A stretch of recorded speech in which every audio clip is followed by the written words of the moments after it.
তো দাদা প্রশ্ন হচ্ছে যে এটা শান্তি মন্ত্র দিছে না?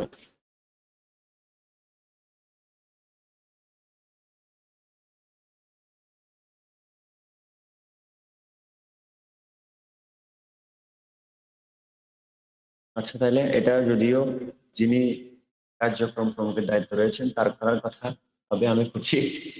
আচ্ছা, তাহলে রেকর্ড, বিজয় রেকর্ড চালু করো। ওম অয়ম আরম্ভম শুভায় ভবতু। সুপ্রিয় সুধীবৃন্দ, আমরা এখন ব্রহ্মনাদ করব তিনবার, ওঙ্কার বাক্য পাঠ করব তিনবার ব্রহ্মনাদ। তারপর পরে আমরা 1 মিনিট মনোধ্যান করব। এই মনোধ্যানে আমরা আমাদের আরাধ্য দেবতা তথা গুরুর ইষ্ট মন্ত্র জপ করব। আশা রাখছি আমরা সকলে প্রস্তুত হয়েছি। চলুন আমরা শুরু করছি। পদ্মাসনে বসবেন, শোকাসনে বসবেন, যে যে আসনে অভ্যস্ত। পদ্মাসনে বসার চেষ্টা, গলায় মেরুদণ্ড সোজা। সৃষ্টিকর্তাকে ডাকার জন্য অবশ্যই মেরুদণ্ড সোজা রাখতে হবে, মন স্থির রাখতে হবে। ঠিক আছে।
জয় শ্রীরাম। সকলে আমরা ক্যামেরা চালু করব। এবার সংগঠন মন্ত্র। अथो संगठन मंत्रः। ॐ संगचध्वं संवदध्वम् ओमानं सेजानतम् देवावागं यथा पूर्वे संजानाना उपासते।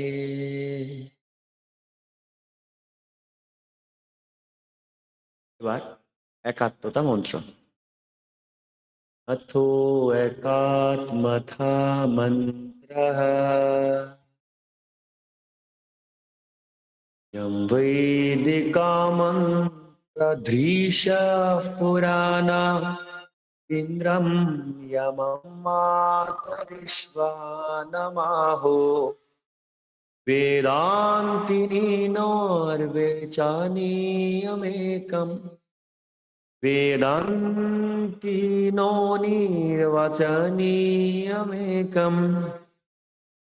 यं ब्रह्म शब्देन विशन्ति दिवायमीशं शिवैत्योचन् यं वैष्णवा विष्णुवेतेस्त्ववन्ति बुद्धस्तार्हन्येति बोधजैना काले च सन्तु अस्तेऽधिके चेत् प्रकृते कुमारः स्वामी मतेति पीतेति वक्त्या यं प्रार्थयन्ते जगदीशितारम् सा एक एव प्रभुराद्वितीयः। জয় শ্রীরাম। আমরা একাত্মতা মন্ত্র এবং সংগঠন মন্ত্র পাঠের দ্বারা আমরা আমাদের আজকের এই মহৎ কার্যক্রমকে উদ্বোধন ঘোষণা করছি। তো সকলে একটু ক্যামেরা চালু করবেন, অল অফ ইউ। মন্ত্রগুলো আর একটু স্লো বললে আমাদের জন্য ভালো হয়। আচ্ছা, অসংখ্য ধন্যবাদ। চেষ্টা আমরা নতুন তো আসলে আমরা করতে একটু কষ্ট। আমরা 1 মিনিটের জন্য মানে আমরা একটু সকলে ক্যামেরা চালু করব, অল অফ ইউ একদম। তাকে দেখতে পাচ্ছি এখানে, সঞ্জিত দাদা দেখতে পাচ্ছি, শুভ্র দাদা দেখতে পাচ্ছি, সকলে আমরা ক্যামেরা চালু করব একদম, all of you. Surajit Das, উনিও এখানে, যারা যারা শ্যামল দাদা তথা সকলে। হ্যাঁ, ঠিক আছে, ধন্যবাদ। আমি আপনি ওই আমরা একটু সকলের মুখ দর্শন করে নেব, কারণ এই ক্লাসের পূর্বে সকলের মুখ দর্শন করাটা উচিত। হ্যাঁ, এখনো বিজয়ের ক্যামেরা চালু হয়নি, সৌমিত্র ক্যামেরা চালু হয়নি, সঞ্জিত দাদার ক্যামেরাও চালু হয়নি, দীপক রয় দাদা, হ্যাঁ ওদের ক্যামেরা কারো চালু হচ্ছে না। দাদা আমার সিচুয়েশন একটু বাইরে থেকে আসছে তো। আচ্ছা আচ্ছা, ঠিক আছে ঠিক আছে ঠিক আছে ঠিক আছে, ধন্যবাদ। আচ্ছা আচ্ছা, ঠিক আছে, তাহলে আমরা আমাদের ক্লাসে মনোনিবেশ করছি। তো সকলে দেখুন, ঠিক আছে। চন্দন দাদা, আপনি আপনার আচ্ছা, আপনার 5টা মিনিট, আমরা 8টা 20 পর্যন্ত আমরা একটু পূর্বের ক্লাসের বিষয় নিয়ে আলোচনা করব।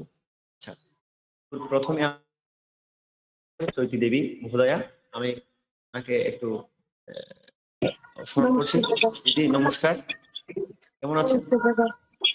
ভালো, আপনি কেমন আছেন? গুরুর কৃপা ঈশ্বর রেখেছেন। আচ্ছা, আপনি গত ক্লাস করেছিলেন?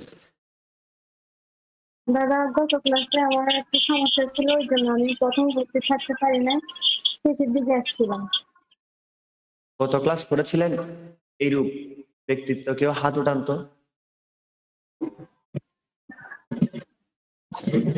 আচ্ছা, কে করেছিলেন? অনেকজন হাত উঠাচ্ছেন। হাত উঠালে হবে না, আপনি এখানে যে থ্রি ডটে গিয়ে হাত উঠাতে, আমি এখানে প্রিয়ঙ্কা মজুমদার 2জন রয়েছেন, আমি কাকে কি ডাকবো আসলে বুঝতে পারছি না, এখানে রোলটাও উঠছে না। আচ্ছা, এখানে জুয়েল দাদা মহোদয়, দাদা নমস্কার, ভালো আছেন?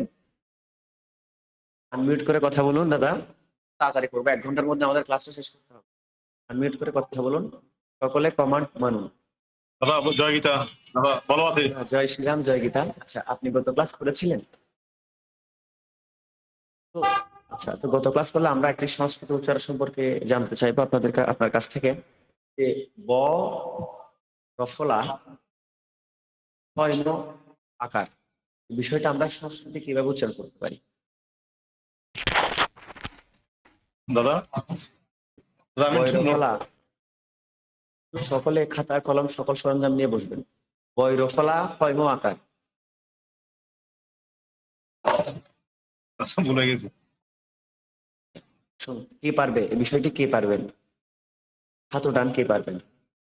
দেখুন, এখনই সকলে খাতা দেখছেন, কিন্তু বিষয়টা যদি তখন দেখতেন, তখন আমাদের এই সমস্যার সম্মুখীন হতাম। আমরা গুরুত্ব দিচ্ছি না।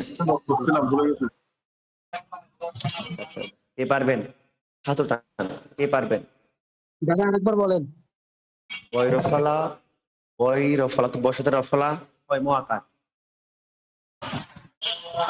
শব্দটির উচ্চারণ কে পারবেন? কেউ পারবেন না? কেউ পারবেন না এই শব্দটির উচ্চারণ? দাদা ব্রহ্মা। দাদা আমি বলি। হ্যাঁ হ্যাঁ, বলুন, অসংখ্য ধন্যবাদ, বলুন। ব্রাহ্মণ। হ্যাঁ, ব্রাহ্মণ, আমি তো ব্রাহ্মণ বলিনি, বললাম বৈরফলা হয়ম আকার, এটাকে আমরা সৃষ্টির রচয়িতা বলে আখ্যায়িত করি। ব্রহ্মা। এটার উচ্চারণ কিরূপ হবে বলুন? ব্রহ্মা। অসংখ্য ধন্যবাদ, খুব ভালো লাগছে আসলে। ব্রহ্মা, ব্রাহ্মণ। আচ্ছা, এবার বলবে, আমি একটু দেখি, কত ক্লাস করেছি এরকম, জ্ঞানকে আমরা কিভাবে উচ্চারণ করবো? জ্ঞানকে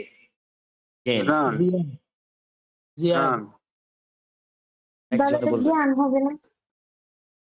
জ্ঞান হবে। জ্ঞানকে আমরা কিভাবে উচ্চারণ করতে পারি? জ্ঞান। একজনে বলুন। জ্ঞান। আচ্ছা, এটা হবে জ্ঞান। জ্ঞান অর্থাৎ জ্ঞান। যারা দেখেননি তারা পূর্বের ক্লাসের ভিডিও দেখলে বুঝতে পারবেন, এখানে আমি গুছিয়ে লিখেছি। গ সাথে নজক হবে, জফলা আকার, চন্দ্রবিন্দু দন্ত ন। নসিক উচ্চারণ করতে হবে জ্ঞান, বিজ্ঞান। জিয়ান বলা যাবে না, বিজ্ঞান বলা যাবে না। আমি আপনাদের এই বোঝাতে পেরেছি। আর এই বিষয়টা বিশদভাবে আলোচনা করছি না, কারণ এই আলোচনাটা আমরা পূর্বের ক্লাসে করে ফেলেছি। তো যারা মিস করছেন তারা একটু দেখে নেবেন, ঠিক আছে? তাহলে আমরা আমাদের কাজে আজকের দিনলিপিতে অর্থাৎ আজকের কার্যক্রমে অগ্রসর হচ্ছি। তো আমার শব্দ চয়ন তথা বাচনভূমি যদি ভুল হয়ে থাকে তবে সেটা সজ্ঞানে ক্ষমা করবেন, শোধন করে দেওয়ার চেষ্টা করবেন, আমার ভুল হতে পারে।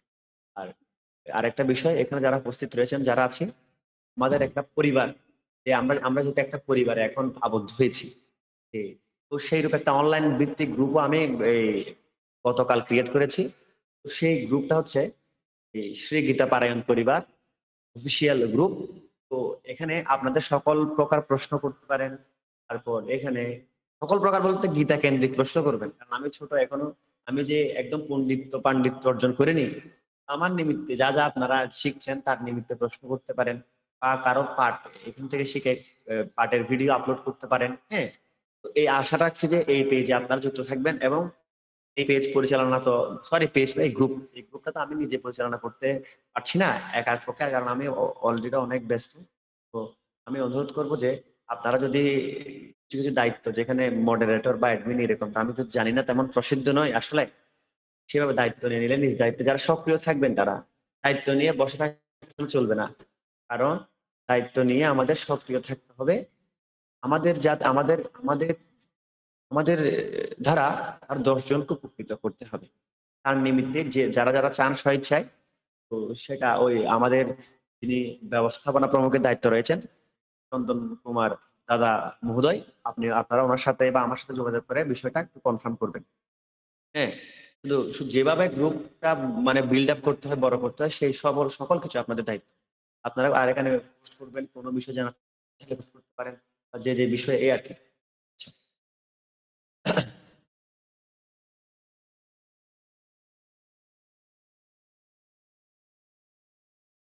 আচ্ছা, এখানে কি বৃষ্টি যুক্ত হয়েছে? বৃষ্টি যুক্ত হয়েছে? হ্যালো, হ্যালো, বৃষ্টি যুক্ত হয়েছে?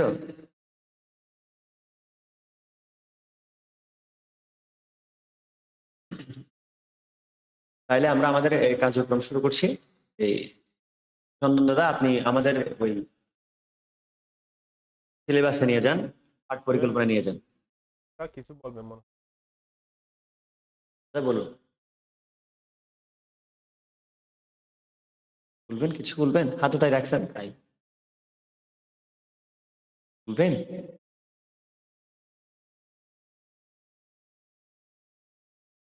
না দাদা, ওটা ভুলে ছিল। দাদা, কাল বিলম্ব করছি না আমরা, বিলম্ব না করলে বোধহয় ভালো হয়। জুয়েল দাদা কিছু বলবেন? আপনি হাত উত্তানো আছে আপনার।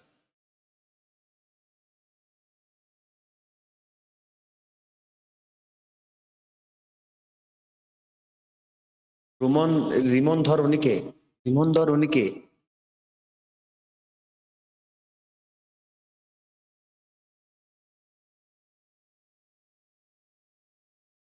তাদের কিন্তু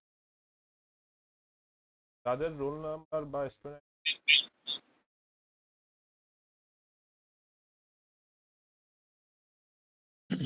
দাদা, আধা ঘন্টা চলে গেছে, তাড়াতাড়ি করুন। করছি। দাদা শুরু করে দেন। আচ্ছা, হ্যাঁ, আচ্ছা, আমরা আজকে ওই অর্থাৎ ছয় গ্রহণ উৎসব ছেড়েছিলাম। আজকে আমরা অনুসারের ব্যবহার সম্পর্কে জানবো। দেখুন, সিম্পল ভাবে বলছি, সকলে খাতা কলম নিয়ে রেডি থাকুন, প্রস্তুত থাকুন। যুক্ত বর্ণ সমূহ শেষ, অনুসারের ব্যবহার মেনশন করুন দাদা। অনুসারের ব্যবহার উপরে তুলুন, আরেকটু উপরে তুলুন।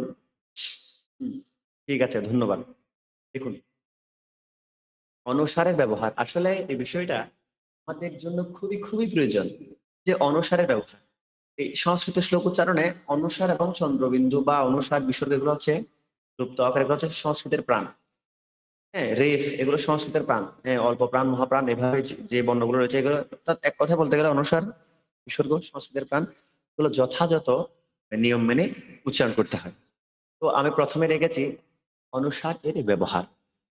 তো সচরাচর আমরা সকলে জানি অনুসার এই সংস্কৃত শ্লোক উচ্চারণে বা যে কোনো ক্ষেত্রে দুভাবে ব্যবহৃত হয়। অনুসার এই শব্দের শেষে বসে আবার মাঝখানে বসে। তো আমরা অনেকে কি করি, শব্দে বসলে একই রকম উচ্চারণ করে ফেলি, মাঝখানে বসলে একই রকম উচ্চারণ করে ফেলি। এক্ষেত্রে কিন্তু একটা বিষয় লক্ষ্য রাখতে হবে আমাদের, সংস্কৃত শ্লোক উচ্চারণে অনুসার দুভাবে ব্যবহৃত হয়। মাঝখানে একটা শব্দের মাঝখানে একটা শব্দের শেষে উচ্চারণও স্থানভেদে পরিবর্তন হয়। সর্বপ্রথম আমরা যে বিষয়টা জানবো, দেখুন অনুসার শব্দের শেষে থাকলে মাঝখানে থাকে, দুটি ক্ষেত্রে আমরা ম উচ্চারণ করবো। ভালো করে একটু একটু খেয়াল করুন সকলে, আমি কারণ এগুলো খুবই গুরুত্বপূর্ণ বিষয়। অনুসার শব্দের শেষে ভা, মাঝখানে হলে হ্যাঁ ময়ের মতো উচ্চারণ হয়।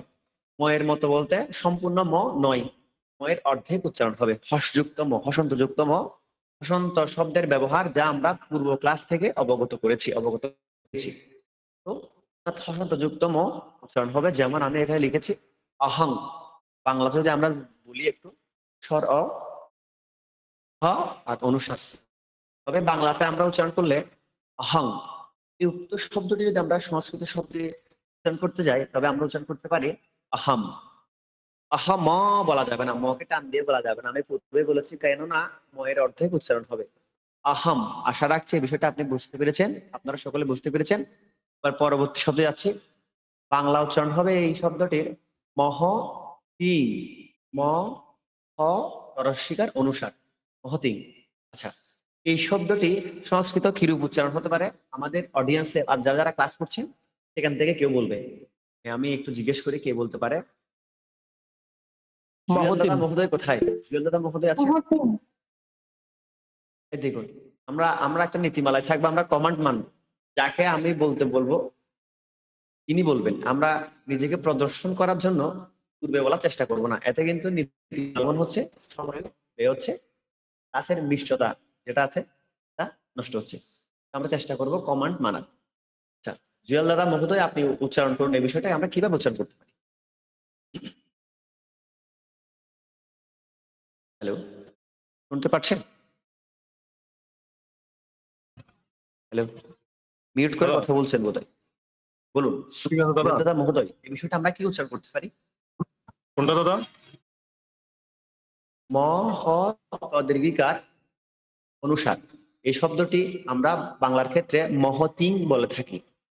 এটি আমরা সংস্কৃত শ্লোক উচ্চারণে কিভাবে উচ্চারণ করতে পারি? আমরা সচরাচর দাদা মহতিম কি বলবো আমরা? মহতিম তিম চুম। অসংখ্য ধন্যবাদ। আপনি ক্লাসে থাকুন, আগে যা শিখছেন তার পাশে রাখুন, বর্তমানে যা শিখছেন তার প্রেক্ষিতে প্রশ্ন করা হচ্ছে। তো আপনারা ক্লাসে ভর্তি হন, ক্লাসে মন দিন। মহতিম আমি পূর্বে বলেছি অনুসার শব্দের পরে বসলে, শব্দের শেষে বসলে ম উচ্চারণ হয়, মাঝখানে বসলেও ম উচ্চারণ হয়, কিন্তু কিছুটা ব্যতিক্রম হয়। কখন দেখুন। আচ্ছা, আরেকটা বিষয়, এটা পাণ্ডবানিকম, এটাকে আমরা উচ্চারণ করবো পাণ্ডবানিকম। আচ্ছা, এর পূর্বের শব্দটি আমরা একটু টেনে উচ্চারণ করবো মহতিম। তিম অর্থাৎ তীর তর উপর দীর্ঘিকার রয়েছে, আমরা এই তকে একটু এই দীর্ঘস্বর উচ্চারণ করবো মহতিম। ঠিক আছে? এখন হ্রস্বস্বর বা দীর্ঘস্বর আপনি কিভাবে বুঝবেন? আমাদের সাথে স্পন্দন হচ্ছে না, এটাকে আমরা পাউস বলি। এক স্পন্দন হতে এই যে উচ্চারণ হয় তাকে বলা হয় হ্রস্বস্বর। দুবার স্পন্দন হতে যে উচ্চারণ করবো তাকে বলবো দীর্ঘস্বর। সেটা আপনারা একদম ক্লিয়ারলি বুঝতে পেরেছেন আশা রাখছি। এবার পরের বর্ণ যাচ্ছে পাণ্ডবা নিকম। মি দীর্ঘস্বর কিন্তু এখানে পাণ্ডবা নিকম। পাণ্ডবা নিকম কে আমরা সংস্কৃত উচ্চারণ করবো পাণ্ডবা নিকম, অনুসারকে উচ্চারণ করবো, ময়ের অর্ধেক, সম্পূর্ণ নয়। এবার এবার আমরা যে বিষয়টা, এবার আমরা একটা বিষয় শিখেছি, অনুসার যখন কোন শব্দের পরে থাকবে তখন আমরা সরাসরি ম উচ্চারণ করবো। এবার সেই শব্দের মাঝখানে থাকলেও ম উচ্চারণ করব। তো একটু ব্যতিক্রম হবে কখন দেখুন, অনুসার শব্দের মাঝখানে হলে অনুসারের পরের ব্যঞ্জনটি যদি বর্গীয় আমি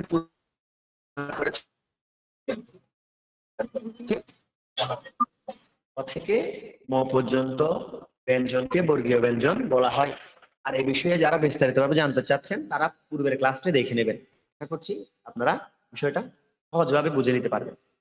এই যখন অনুসার মাঝখানে থাকবে এবং অনুসারের পরে যখন ম পর্যন্ত বর্ণ থাকবে, ক থেকে ম পর্যন্ত বর্ণ থাকলে তবে এই সেই বর্গীয় বর্ণে নসিক্ত উচ্চারণ করতে হয়।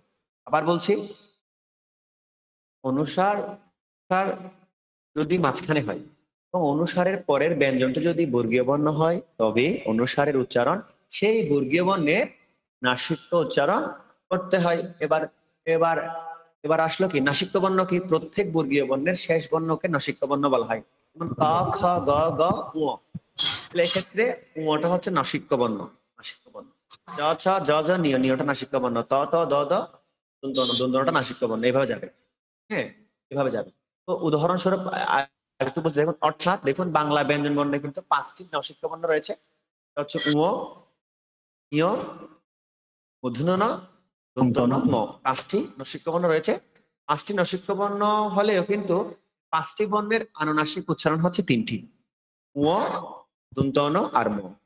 এখানে কিন্তু উ এর আনুনাসিক উচ্চারণ উ হবে, নিয় অর্থাৎ ইয় যেটাকে বলি আমরা, ইয় এর আনুনাসিক বর্ণ কিন্তু দন্তন হবে, মূর্ধন্য ন আনুনাসিক বর্ণ দন্তন হবে, মোর আনুনাসিক বর্ণ ম হবে। আচ্ছা, এবার আমরা একটু উদাহরণে যাই, পদ গঠনে যাই। প্রথমে আমরা দেখতে পাচ্ছি কি সাংখ্য, বাংলাতে আমরা উচ্চারণ করছি কি দন্ত স্বাকার সা অনুসা হয় জফলা, সাংখ্য। এটাকে সংস্কৃতে কিভাবে উচ্চারণ করতে পারি? আমরা দেখতে পাচ্ছি যে অনুসার কিন্তু শব্দের মাঝখানে বসেছে। তো অনুসার শব্দের মাঝখানে বসলে আমরা ফর্মুলা কি শিখেছি? অনুসার যখন শব্দের মাঝখানে বসে শিখেছি, লক্ষ্য রাখতে হবে অনুসারের পরের ব্যঞ্জনটা কি। পরের ব্যঞ্জনটা যদি বর্গীয় বর্ণ হয় তবে আমরা অনুসারের উচ্চারণ সেই বর্গীয় বর্ণের, আর যদি বর্গীয় বর্ণ না হয় তবে সরাসরি আমরা ম করে দেব। ঠিক আছে, তাহলে আমি বলছি দেখুন, স্বাকাশা অনুসা হয় জফলা। দন্ত স্বকে আমরা সংস্কৃত উচ্চারণ করি এস এর মতো, সা। এবার আসছে এই অনুসারের পরের ব্যঞ্জনটা হচ্ছে খ। কটা হচ্ছে কণ্ঠধ্বনি, ক বর্গীয় ধ্বনি। ক বর্গীয় ধ্বনি নাসিক্য বর্ণ হচ্ছে উ, উর মতো উচ্চারণ করবো, মহাসন্তের মতো উচ্চারণ করবো, উর মতো। তাহলে কি হবে? সাংখ্যা, সাংখ্যা। খর মধ্যে একটা চাপ দিতে হবে কারণ খটা মহাপ্রাণ। সাংখ্যা, ঠিক আছে। এবার পরে যাচ্ছি, দন্ত স অনুসার বর্গীয় জ আর নিয়োজকে একটি যুক্তাক্ষর আকার। বর্গীয় জ আর নিয়োজক এটা আমরা জয় নিয়ে বলি। এখন আমরা অনুসারের পরের বর্ণটা কিন্তু দেখবো সর্বপ্রথম। অনুসার যখন মাঝখানে বসবে, আমরা অনুসার মাঝখানে বসলে অনুসারের পরের বর্ণটা আমরা দেখতে পাচ্ছি যে বর্গীয় জ যোগে নিয়। তাহলে বর্গীয় জ, তাহলে বর্গীয় জ একটা হচ্ছে কি, এই বর্গীয় জ হচ্ছে চ ছ জ, তাহলে তালব্য ধ্বনি, তালব্য ধ্বনি নাসিক্য বর্ণ কি ইয়। তাহলে এবার ইয় যদি হয় তাহলে ইয় যদি কোনো যুক্তাক্ষর সাথে যুক্ত হয় তাহলে ইয় এর, আমরা পূর্বেই পড়েছি ইয় একটি নাসিক্য বর্ণ, কিন্তু ইয় এর উচ্চারণ ইয় নাসিক্য বর্ণ হলে সেই নাসিক্য বর্ণের আনুনাসিক উচ্চারণ হচ্ছে কি দন্তন। জন্য আমরা কি করবো? অনুসারের উচ্চারণ দন্তন করবো। কেন দন্তন করলাম আরো যিনি বুঝছেন না ভালো করে জিজ্ঞেস করবেন, মানে বুঝে নেবেন আমার কাছ থেকে। বর্গীয় জ হচ্ছে তালব্য ধ্বনি, আমরা পূর্বেই পড়েছি অনুসার মাঝখানে হলে পরের বর্ণটি বর্গীয় বর্ণ হলে সেই বর্গীয় বর্ণের নাসিক্য বর্ণ নাসিক্য উচ্চারণ হয়, অনুসার উচ্চারণ নাসিক্য বর্ণের মতো উচ্চারণ হয়। এখন বর্গীয় বর্ণের নাসিক্য বর্ণ অর্থাৎ বর্গীয় জ একটা তালব্য ধ্বনি, সেই তালব্য ধ্বনির নাসিক্য বর্ণ হচ্ছে নিয়। এখন নিয় এর আনুনাসিক উচ্চারণ হচ্ছে দন্তন, জন্য আমরা অনুসার উচ্চারণ দন্তন করছি। হবে কি সানগা, সানগা, সরি ভুল বলছি, হবে সানজ্ঞা, সানজ্ঞা। বর্গীয় যোগ এটাকে জ্ঞা উচ্চারণ করতে হবে, বর্গীয় যোগ নিয়কে জ্ঞা, জ্ঞা উচ্চারণ করতে হবে। জ্ঞান, বিজ্ঞান, না কিন্তু একটু কঠিন। সান না, সান না, সান না, এভাবে সান না, ঠিক আছে। সান না বলতে পারেন বা সান নিয়া, এভাবে একটু মানে একটু ইয়ে করে বলতে পারেন, সান নিয়া এভাবে বলা যায়। একটু কঠিন, আস্তে আস্তে আস্তে আস্তে করলে চলে আসবে। এবার পরবর্তী বর্ণ দেখুন, অনুসার মাঝখানে আছে, এই উচ্চারণটি কি হবে একটু কেউ বলবেন যে অনুসার আনটি যেটাকে আছে আমরা কি উচ্চারণ করবো? একটু দাঁড়ান আমি কেউ কারোকে জিজ্ঞেস করি। এই বিষয়টি বলবেন আমাকে রিম্পা দেবী মহোদয়া। রিম্পা দেবী মহোদয়া আছেন? হ্যাঁ দাদা আছি। হ্যাঁ বলুন, এবার এই উচ্চারণটি আপনি করবেন। হ্যাঁ, এটাতে আংটি, এটা আংটিটা আংটি, আংটি সরায়া আ অনুসার তরসিকারটি আংটিকে সংস্কৃত আমরা কি উচ্চারণ করব? ট বর্গীয় বর্ণ, এজন্য এটার আনুনাসিক উচ্চারণ করব ন, যেহেতু টটা বর্গীয় বর্ণ, এটা নাসিক্য বর্ণ।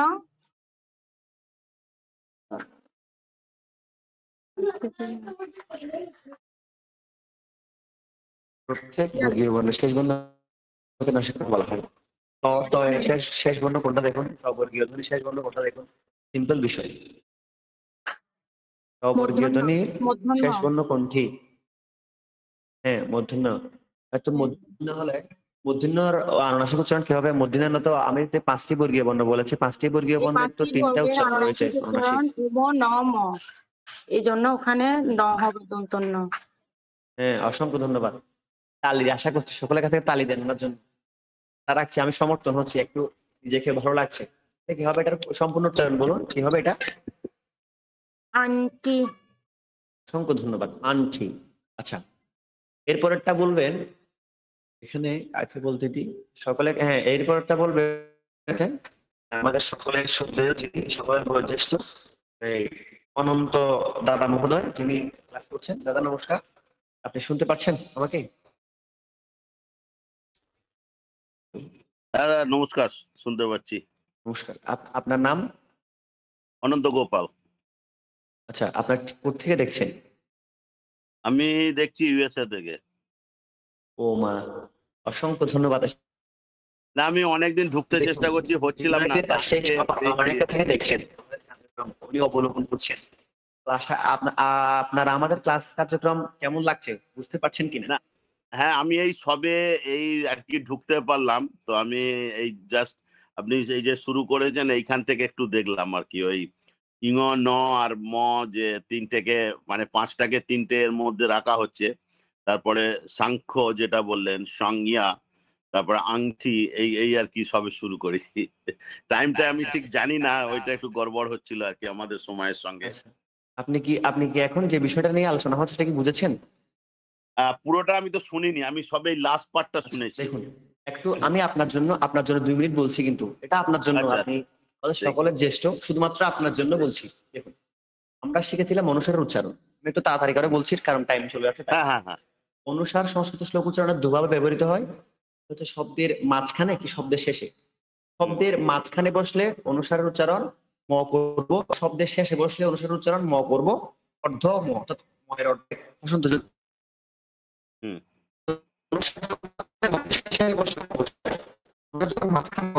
আপনার সাউন্ডটা ভালো শোনা যাচ্ছে না। এখন শোনা যাচ্ছে? হ্যাঁ, এখন একটু বেটার এখন শোনা যাচ্ছে। হ্যাঁ। বললাম যে অনুসার সংস্কৃত শ্লোক উচ্চারণের দুভাবে ব্যবহৃত হয়, একটি হচ্ছে শব্দের মাঝখানে, একটি শব্দের শেষে। শব্দের শেষে অনুসার বসলে আমরা ম উচ্চারণ করব সেই অনুসারে, যেমন আহাম, আহা, অনুসারটি শব্দের শেষে বসেছে, জন্য আমরা ম উচ্চারণ করেছি। আপনি নোটিশে লক্ষ্য করুন, নোটিশটা দেখুন। এখানে প্রথম সারি দেখতে পাচ্ছেন আমি কি বলছি, যে আহাম লিখেছি, অনুসার শেষে বসেছে, জন্য আমি অনুসারের জন্য ম উচ্চারণ করেছি। এখানে চিহ্ন দিয়ে দিয়েছেন আহাম। এবার অনুসার যখন শব্দের মাঝখানে বসবে তখন সেই ক্ষেত্রে আমাদের লক্ষ্য রাখতে হবে যে অনুসারের পরের ব্যঞ্জনটা কি। আচ্ছা, বুঝতে পেরেছেন? অনুসারের পরের ব্যঞ্জনটা যদি বর্গীয় বর্ণ হয়, হয়তো অবগত, বর্গীয় বর্ণ হচ্ছে ক থেকে ম বর্ণ পর্যন্ত, এই 25টি বর্ণকে বর্গীয় বর্ণ বলা হয়। বর্গীয় বর্ণ সম্পর্কে বিস্তারিত আলোচনা আমি পূর্বের ক্লাসের ভিডিওতে দিয়েছি, আপনি আমাদের ইউটিউব চ্যানেল থেকে সেটা দেখে নিতে পারেন। আচ্ছা, ঠিক আছে। আচ্ছা, এখন হচ্ছে অনুসার যখন মাঝখানে বসবে তখন আমাদের দেখতে হবে যে অনুসারের পরের ব্যঞ্জনটা কি। পরের ব্যঞ্জনটা যদি বর্গীয় বর্ণ হয় তবে সেই বর্গীয় বর্ণে নাসিক্য উচ্চারণ করতে হবে। এবার নাসিক্য বর্ণ কি? প্রত্যেক বর্গীয় বর্ণের শেষ বর্ণকে নাসিক্য বর্ণ বলা হয়। যেমন ক, খ, গ, গ, উ, এক্ষেত্রে উটা হচ্ছে নাসিক্য বর্ণ। চ, ছ, জ, জ, নিয়, এটা নাসিক্য বর্ণ। ঠিক আছে? ত, ত, ধ, ধ, ন, এইভাবে ন। ক খ ব ব ম, এই পরের বর্ণটাকে নাসিক্য বর্ণ বলা হয়। এখন আমরা নাসিক্য বর্ণ পেয়েছি পাঁচটা, ক, হ্যাঁ এই চ, কণ্ঠধ্বনি, তালব্যধ্বনি, মূর্ধাধ্বনি, উষ্ঠধ্বনি, দন্তধ্বনি, এই পাঁচটি নাসিক্য বর্ণ পেয়েছি। নাসিক্য বর্ণ পেলে এই পাঁচটি নাসিক্য বর্ণ আনুনাসিক উচ্চারণ হচ্ছে তিনটা, হচ্ছে উ, ন আর ম। হ্যাঁ, উটা হচ্ছে কণ্ঠধ্বনির, আর হচ্ছে এই তালব্যধ্বনি এবং মূর্ধাধ্বনির কিন্তু এই নাসিক্য বর্ণ আনুনাসিক উচ্চারণ কিন্তু একই, এটা হবে ন। তো আর হচ্ছে যে আর এই উষ্ঠধ্বনিটা ম। এখন যেখানে আপনি দেখতে পাচ্ছি যে অনুসার মাঝখানে আছে, অনুসার মাঝখানে থাকলে আমার পরের বর্ণটা দেখতে হবে, খেয়াল করতে হবে বর্গীয় বর্ণ কিনা। তাহলে অবশ্যই দেখতে পাচ্ছি সেটা বর্গীয় বর্ণ। বর্গীয় বর্ণ হলে আমাদের সেই বর্গীয় বর্ণের নাসিক উচ্চারণ করতে হবে। অনুসার উচ্চারণটা আমরা উ করব, সাংখ্য। পরেরটা সামবিয়া। কেন বললাম এখানে এখানে দেখতে পাচ্ছি বর্গীয় যোগ আর এই যোগ একটি যুক্তাক্ষ দেখতে পাচ্ছি, সেটাকে আমরা জয় বলে চিনি। এখন অনুসারের পরে প্রথমে, কারণ বর্গীয় যোগ ইয়, বর্গীয় যোগ ইয়, এটাকে যদি আমরা ভেঙি আর কি। এখন বর্গীয় জ হচ্ছে একটি কি তালব্যধ্বনি, তালব্যধ্বনির নাসিক্য বর্ণ হচ্ছে ইয়। ইয় এর আবার আনুনাসিক উচ্চারণ হচ্ছে ন, অর্থাৎ ন আর কি। জন্য আমরা অনুসার উচ্চারণ দন্তন করব, সাম মিয়া। এবার পরবর্তী যেমন আংঠি, আংঠিকে আমরা উচ্চারণ করবো ট ট ট ড ড ন, জন্য আমরা অনুসার উচ্চারণ ন করব, আংঠি। এবার এই পরেরটা আপনি বলুন, এই পরেরটা আমরা কি উচ্চারণ করব? সংবাদটা আমরা কি উচ্চারণ করতে পারি? হ্যাঁ, সংবাদ। তাহলে যেহেতু এখানে ব হচ্ছে যে বর্গীয় বর্ণ ব আছে, তো বয়ের যে অনুনাসিক বর্ণ হচ্ছে ম, তাহলে ওই জন্য উনেশ্বরের জায়গায় ওটা হলে ম হয়ে গেল। আর যেহেতু ওটা মানে তাহলে হচ্ছে সম্বাদ, মানে উচ্চারণটা হচ্ছে সংবাদ। অসংখ্য ধন্যবাদ, অসংখ্য ধন্যবাদ। দন্তস্বকে এর মতো উচ্চারণ করতে হবে, দন্তস্বকে স্বর মতো উচ্চারণ করা যাবে না। সংবাদ। আর একটা বিষয়, আমরা কিন্তু অনুসারের উচ্চারণ কিন্তু হসন্ত যুক্ত করব, যেই বর্ণ বসুক না কেন আমরা হসন্ত যুক্ত করব। যেমন ম কে পুরো উচ্চারণ করবো না, সমবাদ বলা যাবে না, সংবাদ। অসংখ্য ধন্যবাদ। আমি সমর্থন হচ্ছি আমাদের ক্লাসে আমাদের সাথে থেকে মানে সহযোগিতা করার জন্য আপনাকে অসংখ্য ধন্যবাদ। এবার আসছে অংথু। আসলে এটি আমি নিজেই করেছি আমার নাম দিয়ে। দেখুন, অংথু শরীয় অনুসার তরসুকাত্তু, এই শীতটা করার সময় আমি এটা করেছি যাতে সকলেই বুঝতে পারেন। অংথু, অংথু হলে শরীয় অনুসার তরসুকাত্তু, এটা কি হবে? এটা কে বলবে? কে বলবে? এটা বলবেন আমাদের এই কার্যক্রম ব্যবস্থাপনা প্রমুখ চন্দন দাদা মহোদয়। চন্দন দাদা, এই উচ্চারণটা আপনি বলবেন, এটা কি হতে পারে?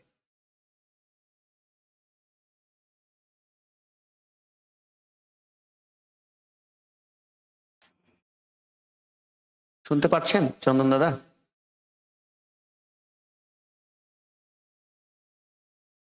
চন্দন দাদা শুনতে পাচ্ছেন?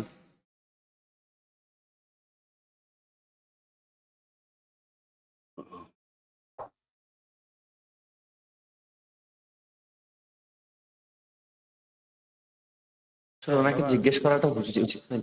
দাদা বলুন।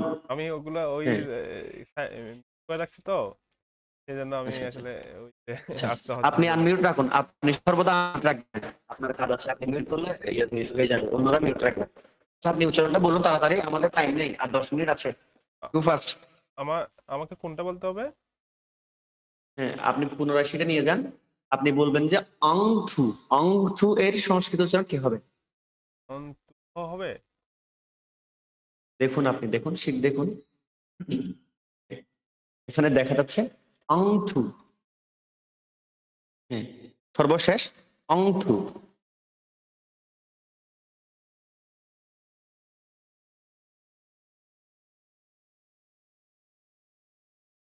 অনুসার যেহেতু মাঝখানে আছে, আপনি বিচার করুন অনুসারের পরের বর্ণটি বর্গীয় বর্ণ কিনা।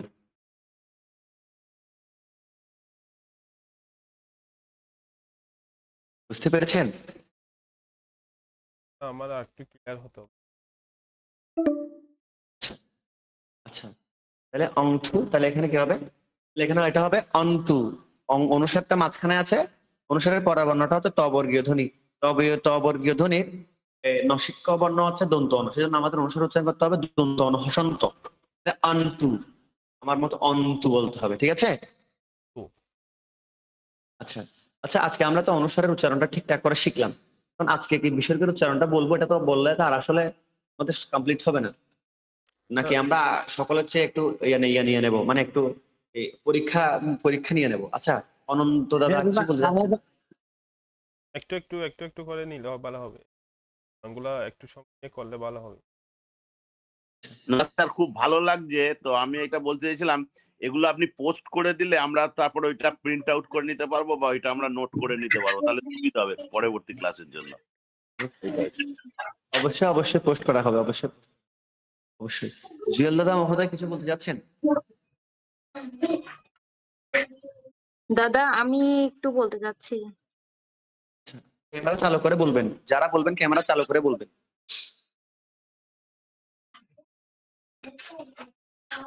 দাদা তারা ভাই ভাই বলুন। এটা সংজ্ঞা লিখছেন, ওটা একটু আরেকটু বুঝালে ভালো হতো। সংজ্ঞাটা সংজ্ঞাটা আমি বলছি, দেখুন দোষ অনুসার আরেকটি অনুসারের পরে একটি যুক্ত বর্ণ আমরা দেখতে পাচ্ছি, যেই যুক্ত বর্ণটি হচ্ছে এই বর্গীয় জ আর নিয়োযোগে হয়। একটু একটু এটা একটু বড় করুন সকলে, চন্দনদা একটু মার্ক করুন বিষয়টা। সংজ্ঞা যেটাকে আমরা বলি, এটাকে সংস্কৃত উচ্চারণ কি করব? দন্তস অনুসার, সাংখ্য নয়, সাংখ্য নয়, এরপরেরটা দন্তস অনুসার, অনুসারের পরে যে বর্ণটা, যে একটা যুক্তাক্ষর দেখতে পাচ্ছি, সেই যুক্তাক্ষরটা হচ্ছে বর্গীয় জ আর নিয়োযোগে হয়, নিয়োযোগে হয়। এখন আমরা পড়েছি যে অনুসার মাঝখানে থাকলে পরের বর্ণটি যদি ব্যঞ্জন বর্গীয় বর্ণ হয়, অনুসার মাঝখানে থাকলে পরের ব্যঞ্জনটি যদি বর্গীয় বর্ণ হয়, তবে সেই বর্গীয় বর্ণের নাসিক উচ্চারণ করতে হবে, নাসিক বর্ণের মতো উচ্চারণ করতে হবে। অনুসারের পরের বর্ণটা পরে একটা যুক্তাক্ষর দেখতে পাচ্ছি, যে যুক্তাক্ষরটি হচ্ছে বর্গীয় জ আর নিয়োযোগে গঠিত হয়। এখন বর্গীয় জকে ধরবো আমরা, নিয়োকে ধরবো না। বর্গীয় জ থেকে তালব বোধনী চ ছ জ চ নিয়। এখন বর্গীয় জ হচ্ছে তালব বোধনী, সেই তালব বোধনী আনুনাসিক বর্ণ হচ্ছে নিয়। এখন নিয়কে তো আমরা আর সিয়কা বলতে পারবো না, সিয়ক মিয়া বলতে পারবো না, কারণ আমরা আগে ক্লাসে শিখেছি কি নিয় যখন কোন যুক্তাক্ষরের সাথে যুক্ত হয়ে বসবে তখন নিয়ের আনুনাসিক উচ্চারণ করতে হয়। নিয় একটি নসিক্য বর্ণ আমরা সকলে জানি, কিন্তু নসিক্য বর্ণ হলেও নিয়ের আনুনাসিক উচ্চারণ হচ্ছে দন্ত ন। এই জন্য আমাদের অনুসারের উচ্চারণ দন্ত ন করতে হবে, যেহেতু সেখানে অনুসারটি কিন্তু ইয় এর প্রতিনিধিত্ব করছে, এবং ইয় বসলে নিয়ের আনুনাসিক উচ্চারণ হবে দন্ত ন। ঠিক আছে না? আর কি না, আসলে দেবনাগরী লিপিতে এটাকে ন বলা হয়, কারণ দেবনাগরী লিপিতে এটাকে ন বলা হয়, আমরা বাংলাতে একটু ইয়ে করে ফেলে আর কি। এটা হবে কি সান নিয়া। এবার বর্গীয় জ যোগ ইয়কে আমরা নিয়া উচ্চারণ করি, যেমন নিয়ান পূর্বে জিজ্ঞেস করেছি, প্রথমে আছে একটু একটু লক্ষ্য, একটু উপরে উপরে তুলুন, এটা একটু ইয়ে করুন দাদা, একটু উপরে তুলুন, একদম প্রথমে নিয়ে যান, হ্যাঁ প্রথমে নিয়ে যান, যুক্তাক্ষর ঘটনা নিয়ে যান চন্দন দাদা, যুক্তাক্ষর ঘটনা নিয়ে যান। এখানে, হ্যাঁ অসংখ্য ধন্যবাদ, হ্যাঁ এখানে আরেকটু, এটা না তো জটিল যুক্তাক্ষর, হ্যাঁ আরেকটু তুলুন, উপরে তুলুন, একটু উপরে তুলুন, মানে জটিল যুক্তাক্ষর দ্বিতীয় নাম্বারে নিয়ে যান, দ্বিতীয় নাম্বারে। এখানে দেখুন আমি এখানে লিখেছি কি নিয়ান, নিয়ান লিখেছি, অর্থাৎ ইয়কে দন্তন, অর্থাৎ দন্তনের মধ্যে দেখলেন এখানে নিয়ান, এখানে নিয়ান বিজ্ঞান, পুরো লাইন পুরো বিষয়টা আন্ডারলাইন করুন তো, আন্ডারলাইন করুন পুরো বিষয়টা, নিয়ান আর বিজ্ঞান, হ্যাঁ বিষয়টা, হ্যাঁ তাহলে জ্ঞান আর বিজ্ঞান, জ্ঞান আর বিজ্ঞান, জ্ঞান বিজ্ঞান, তাহলে বর্গীয় যোজক ইয়ের ন উচ্চারণ করেছি, ওটা হবে কি সংজ্ঞা, সংজ্ঞা। এরকম একটা শ্লোক আছে না প্রথম অধ্যায়ে, আছে না প্রথম অধ্যায়ে, আমরা তো সকলে তো গীতা পাঠ করি না, সকলে গীতা পাঠ করি, এই অধ্যায়ে কিন্তু একটা শ্লোক আছে, যে একটা না অনেক শ্লোক আছে, যে প্রথম অধ্যায়ের কিন্তু 7 নাম্বার শ্লোকটা, अस्मकं विशिष्टाये तन्निबोध द्विजोत्तम नायका मम सन्न्यस्य संज्ञार्थं तान् ब्रवीमि ते, संज्ञार्थं संज्ञार्थं संज्ञा। তো আশা করছি রিম্পা দিদি মহোদয়া বিষয়টি বুঝতে পেরেছেন। আমাদের আর 11 মিনিট সময় আছে, 11 মিনিট সময়ের মধ্যে আমরা একটু বলতে যাচ্ছি যে এই বিষয়টা আমাদের একটা কমিউনিটি গ্রুপ আমরা ক্রিয়েট করেছি, যেখানে এই যারা বুঝছেন না সেই বিষয়ে প্রশ্ন করবেন, সেই বিষয়ের উত্তর এখানে যারা পাঠ করে পোস্ট করবেন, অর্থাৎ এটা আমাদের একটা পরিবার, এটা আপনার পরিবার।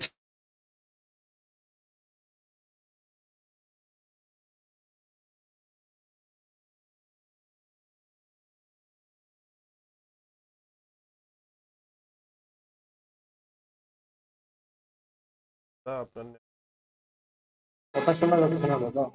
হ্যাঁ, নেটের সমস্যা, দুঃখিত। হ্যাঁ, যে একটা ক্রিয়েট করে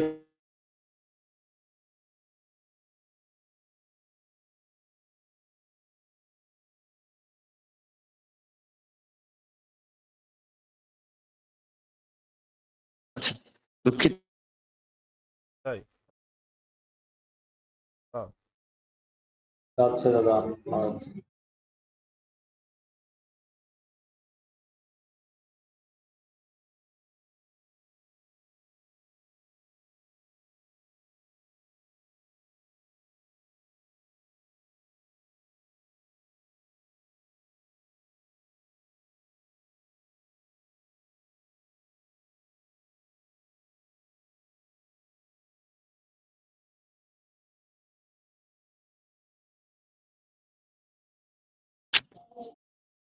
দাদা একটা প্রশ্ন ছিল।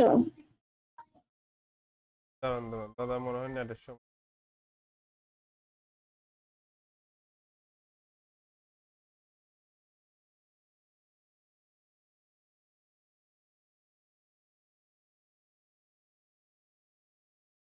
সবাই কি উচ্চারণের ক্লাসটা বুঝতেছেন? আরো বিশদভাবে নিতে গল্প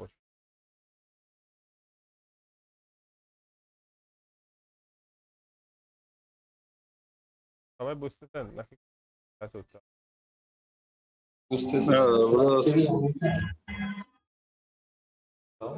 হ্যাঁ, বলেন। দাদা বুঝতেছি। ঠিক আছে। হ্যাঁ দাদা, আসলে আমি ক্ষমা প্রার্থী, আমার একটা জরুরি কল এসেছিল, যার জন্য আমি করেছিলাম। আচ্ছা, এখন যে বিষয়টা আমি আলোচনা করছি, মূল বিষয়টা হচ্ছে আমরা একটা ওই ফেসবুক গ্রুপ ক্রিয়েট করেছি, যে গ্রুপের অ্যাডমিন হিসেবে আমাদের চন্দন দাদা মহোদয় রয়েছে। আপনারা একটু ওনার সাথে কনভার্ট করে ওনার সাথে কথা বলে বিষয়টা একটু দায়িত্বটা নিয়ে নেবেন। আপনারা যারা যারা মডারেটর নিতে চান বা যারা দায়িত্ব নিতে চান, আশা করছি আমাদের মানে আমরা আমাদের পরিবারকে সারা বিশ্বের মধ্যে প্রচার করব সাত্বিকতার সাথে। সকলে কি একমত রয়েছে এ বিষয়ে? অবশ্যই দাদা। অসংখ্য ধন্যবাদ। আচ্ছা আচ্ছা, অসংখ্য ধন্যবাদ। এবার আমরা আরেক পরিচয় করাবো আমাদের আপনাদের নেক্সট ক্লাস নেবেন আমার ছোট বোন বৃষ্টি। বৃষ্টি বোন আছেন? হ্যাঁ আছেন। বৃষ্টি একটু, হ্যাঁ, সকলে পরিচিত হন। নেক্সট ক্লাসটা এই বিসর্গের ব্যবহার সম্পর্কে উনি অবগত করবেন। আচ্ছা, আমার ছোট বোন মেহের। বৃষ্টিধর বোন, একটু সকলের সাথে তুমি ও হচ্ছে আমার ছোট বোন। উনি আপনাদের নেক্সট ক্লাসটা পরিচালনা করবেন উনি। তো আশা করছি যে আপনাদের সকলের ভালো লাগবে। আর আমি তো আছি, আমিও থাকবো, আর ও পরিচালনা করবে, তারপর আমি করব আর কি। বৃষ্টি একটু কথা বলো, একটু নিজের পরিচয় একটু দাও, তারপর আমরা শেষ করবো। মিউট থেকে কথা বলছো কেন? নমস্কার সবাইকে। আমি হচ্ছি বৃষ্টিধর। আমার বাড়ি হচ্ছে আমিরাবাদ, চট্টগ্রামের আমিরাবাদ মঙ্গলনগরে। আমি অনার্স ফার্স্ট ইয়ারে পড়ি। আশা করছি আপনাদের প্রশিক্ষণে আমি যুক্ত হতে পেরে ভালো লাগলো। তবে আমি মনে করছি যে আমি আপনাদেরকে সর্বোচ্চভাবে শেখাতে অবশ্যই সফল হব। আপনারাও সাথে থাকবেন, আমাকে সাহায্য করবেন। তাই আর দাদার আশীর্বাদ আচ্ছা, অসংখ্য ধন্যবাদ। আচ্ছা, অসংখ্য ধন্যবাদ বৃষ্টি তোমাকে। তো ও আপনাদের ক্লাস নেবেন, তারপরে যদি কোনো সমস্যা হয় আমি আছি, আমি চেষ্টা করব, আমি আছি। কথা তাহলে ঠিক দাদা। আমরা শেষ করবো, আমরা শান্তির দিকে যাবো। শান্তির তাড়াতাড়ি করুন দাদা, তাড়াতাড়ি করুন, 6 মিনিট সময় আছে। শান্তির দিকে যাবো। আর যারা আমার সাথে পার্সোনাল যোগাযোগ করতে চান অবশ্যই যোগাযোগ করবেন। কোনো বিষয় যদি জানতে চান অবশ্যই করবেন, আমার ব্যক্তিগত ইয়াতে করবেন, নক করবেন। ঠিক আছে দাদা? চন্দন দাদা মহোদয়,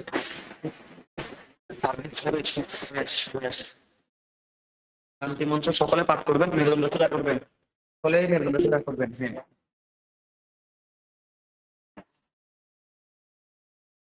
শান্তি মন্ত্র যান। হ্যাঁ, ঠিক আছে, এটা ছোট করুন। দাদা একটা প্রশ্ন ছিল। হ্যাঁ, বৃষ্টি প্রশ্ন করো ভাই। হ্যাঁ, আপনি তো পরবর্তী বর্ণ যদি বর্গীয় বর্ণ হয় সেটা উচ্চারণ কেমন হবে সেটা সম্পর্কে বলেছেন। কিন্তু এরপরে বর্ণ যদি তালব্য মূর্ধন্য স এরকম আচ্ছা, হয়ে থাকে। সেই বিষয়টা আমি প্রথমে বলেছি ভাই, সেই তোমাকে অসংখ্য ধন্যবাদ। সেই বিষয়টা আমি প্রথমে বলেছি। অনুসার শব্দের শেষে বসলেও মাঝখানে বসলেও অনুসারের উচ্চারণ সরাসরি মহাসন্ত করব, কিন্তু গুণের বেলায় কিন্তু সেটা নসিক্ত উচ্চারণ হবে। যেমন অনুসারের পরে যেমন আমরা কি বলি, যেমন সংশয়, দন্তস অনুসার আলব সন্তোষ সংশয়, এটাকে আমরা উচ্চারণ করবো সামসাই। অর্থাৎ এখানে শুধু বর্গীয় বর্ণের জন্য নসিক্ত উচ্চারণ হবে, বর্গীয় বর্ণ ছাড়া অন্য বর্ণ থাকলে আমরা ম উচ্চারণ করবো, সেটা প্রথম হোক বা শেষে হোক। বুঝতে পেরেছো? সেটা সম্পর্কে বুঝতে পেরেছো? সবাইকে সেটা বুঝতে পারার জন্য প্রশ্ন করা। ধন্যবাদ দাদা। আচ্ছা আচ্ছা, তোমাকে অসংখ্য ধন্যবাদ। আমরা শান্তি মঞ্চের দিকে যাচ্ছি। আমরা শান্তি মঞ্চ পাঠ করবো, টাইম আর বেশি নয় আমাদের। সকলের দৃষ্টি আকর্ষণ করছি, সকলে একদম সোজা হয়ে বসুন, ভগবানের কৃপা লাভের উদ্দেশ্যে করুন। তাহলে আমি পাঠ করছি। অথ শান্তি মন্ত্রঃ ত্বমেব মাতা চ পিতা ত্বমেব বন্ধুশ্চ সখা ত্বমেব বিদ্যা দ্রবণীং ত্বমেব সর্বং মম দেব। ওম আসতো মা সদ্গময় তমসো মা জ্যোতির্গময় মৃত্যুর্মামৃতং গময়। सर्वे भवन्तु सुखिनः, सर्वे सन्तु निरामयाः, सर्वे भद्राणि पश्यन्तु मा कश्चित् दुःखभाग् भवेत्। हिन्दवः सोदरः सर्वे न हिन्दुपतितो भवेत्। मम दीक्षा हिन्दुरक्षा मम मन्त्रस्तमानथा। ॐ पूर्णमदः पूर्णमिदं पूर्णमुदच्यते पूर्णस्य पूर्णमादाय पूर्णमेवावशिष्यते। शांति शांति शांति। जय घोष सच्चिदानंद भगवान की जय, देश माता की जय, गौ माता की जय, गंगा माता की जय, पवन सूत हनुमान की जय, बोलो भाई सब साधु संत की जय, बोलो भाई सब भक्त वृंद की जय। ধর্মের জয় হোক, অধর্মের নাশ হোক, প্রাণীদের প্রতি সৎ ভাবনা হোক, বিশ্বের কল্যাণ হোক, ধর্মান্তকরণ বন্ধ হোক। হর মহাদেব, জয় শ্রীরাম, জয় শ্রীরাম, জয় শ্রীরাম, হর হর মহাদেব, জয় শ্রীরাম।